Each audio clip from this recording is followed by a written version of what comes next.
that's exactly. I put my. I'm trying to think. So Richard Henry Lee I think is a really interesting character because he's extremely active. So Yes.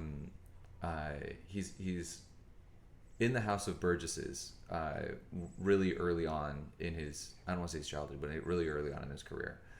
And the House of Burgesses, the way that the governments work, just for those who don't know, the way that the government works is there's each state has its own legislative body.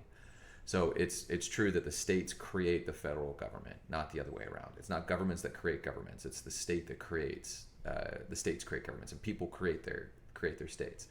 And so we know that again, God makes families, families make nations. Families create the counties that we're in, a lot of the borders that we have between states. Those are all, a lot of them are religious borders, because I tithe differently, I tax differently. The way that laws work on in your personal life is different from state to state.